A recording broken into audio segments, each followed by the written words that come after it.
یہ آکاشوانی لکھنؤ ہے۔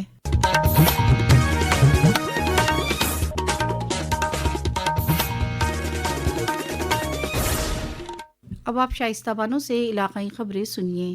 وزیر اعلیٰ یوگی آدتیہ ناتھ نے آج گورکھپور میں ترقیاتی بلاک جنگل کوڑیا میں دوبارہ تشکیل بلاک ڈیولپمنٹ افسر دفتر کا افتتاح کیا۔ اس موقع پر پروگرام کو خطاب کرتے ہوئے انہوں نے کہا کہ حکومت کا ہدف ترقی کے ساتھ غریبوں کے بہبود کو یقینی بنانا ہے۔ سرکار ایک صحیح دشا میں وکاس کے لیے سوچ رہی ہے، وکاس بھی ہو، غریبوں کا کلیان بھی ہو۔ ہر غریب کے لیے بنا بھید بھاؤ کے لیے آواس کی سویدھا، شوچالیہ کی سویدھا، راشن کی سویدھا، آیوشمان بھارت میں 5 لاکھ روپے تک کے سواستھ کارڈ کی سویدھا، وردھ جن ہو، نراشت مہیلائیں ہو، دیویانگ جن ہو، ان کے لیے پینشن کی سویدھا، یہ سبھی سرکار کی پراتمکتا کے وشے ہیں۔ سرکار اس دشا میں کاریہ کر رہی ہے۔ وزیر اعلیٰ نے کہا کہ جلد ہی اس علاقے میں وانیکی اور ہارٹیکلچر یونیورسٹی کی تعمیر کرائی جائے گی اور اس یونیورسٹی سے ملنے والی ڈگری نوکری کی گارنٹی ہوگی۔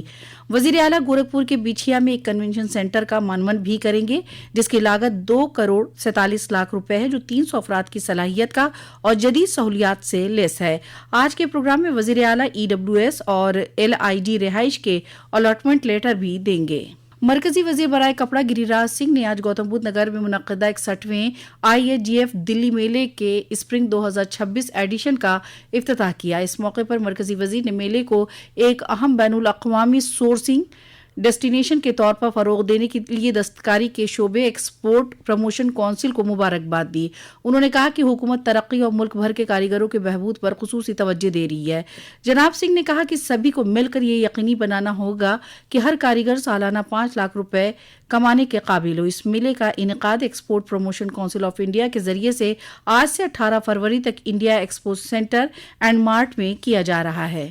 وزیر اعلیٰ یوگی آدتیہ ناتھ اور مرکزی الیکٹرانکس اور انفارمیشن ٹیکنالوجی کے وزیر اشونی ویشنو 21 فروری کو گریٹر نوئیڈا کے یمنا سٹی سیکٹر 28 میں شمالی بھارت کے پہلے سیمی کنڈکٹر یونٹ کا سنگ بنیاد رکھیں گے۔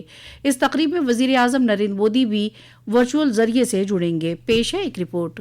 یہ سماروہ یمنا ایکسپریس وے औद्योगिक विकास प्राधिकरण ईडा क्षेत्र में होगा, जहां इंडिया चिप प्राइवेट लिमिटेड द्वारा 3,706 करोड़ रुपए का निवेश किया जाएगा। प्रदेश सरकार की ओर से कंपनी को सेक्टर 28 में 48 हेक्टेयर जमीन आवंटित की गई है। यह यूनिट डिस्प्ले ड्राइवर आईसी का उत्पादन करेगी, जो mobile phone, laptop, PC, automobiles और अन्य डिस्प्ले पैनल वाले उपकरणों में उपयोग होती है। यह परियोजना भारत के सकल घरेलू उत्पाद में प्रतिवर्ष लगभग 45,000 करोड़ रुपए का योगदान देने में सक्षम होगी। परियोजना से प्रदेश में लगभग 3,000 प्रत्यक्ष और अप्रत्यक्ष रोजगार अवसर सृजित होने की संभावना है। समाचार कक्ष से विवेक सिंह।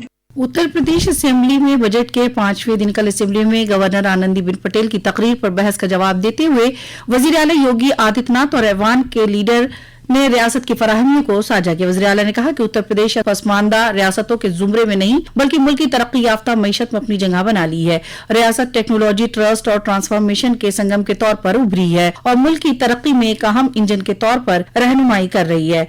वज़ीर आला ने कहा कि डाटा सेंटर क्लस्टर में यूपी लीड कर रहा है। ये रियासत की गुज़िश्ता 9 वर्षों में हुई तब्दीली का नतीजा है। वज़ीर आला ने कहा कि मुजरिमों को तय जीरो टॉलरेंस और रूल ऑफ लॉ आज उत्तर प्रदेश में साफ तौर से दिखाई देता। रियासत में फसाद की जगह फेस्टिवल और टेम्पल इकोनॉमी को फरोग हो रहा है। इससे कबल समाजवादी पार्टी के मेंबर ने रियासत में सड़क हादसा पर हो रहे अमवात के इजाफे पर सवाल उठाया, जिसका जवाब देते हुए रियासत के ट्रांसपोर्ट वजीर दयाशंकर सिंह ने कहा कि सड़क हादसा को रोकने के लिए रियासत के सभी अजला में इजाफी RTO की तकर्री की जा रही है। मरकजी वजीर बराए तालीम धर्मेंद्र प्रधान ने IIM लखनऊ में 3 नए आर्टिफिशियल इंटेलिजेंस पर मबनी निसाब का ऐलान किया। दिल्ली में भारत बोधन AI कॉन्क्लेव 2026 में निसाब के ऐलान के बाद मरकजी वजीर तालीम ने कहा कि आर्टिफिशियल इंटेलिजेंस भारत की तरक्की में फैसलाकुन किरदार अदा करेगा। 14 फरवरी 2019 को पुलवामा में हुए दहशतगर्दाना हमले में CRPF के 40 बहादुर जवानों ने अपनी अजीम कुर्बानी पेश की थी। मुल्क आज उन बहादुर शहीदों को याद कर रहा है और खिराज अकीदत पेश कर रहा है। वजीर आजम नरेंद्र मोदी ने अपने सोशल मीडिया पोस्ट में लिखा कि इन जवानों की कुर्बानी हमेशा याद रहेगी। वज़ीर आला योगी आदित्यनाथ ने खिराज अकीदत पेश करते हुए अपने सोशल मीडिया पैगाम में लिखा कि हमारे जवानों की कुर्बानी हमें दहशतगर्दी को जड़ से खत्म करने की याद दहानी कराती है। शामली के बहादुर अमित कोरी के पुलवामा हमले में शहीद होने की बरसी पर जिला मजिस्ट्रेट अरविंद कुमार चौहान और दीगर लोगों ने उनके मुजस्समे पर गुलहाए अकीदत पेश किए। इसी के साथ आकाशवाणी लखनऊ से इलाकाई खबरें खत्म हुई। अगला बुलेटिन दोपहर 2 बजे FM पर नश्र किया जाएगा।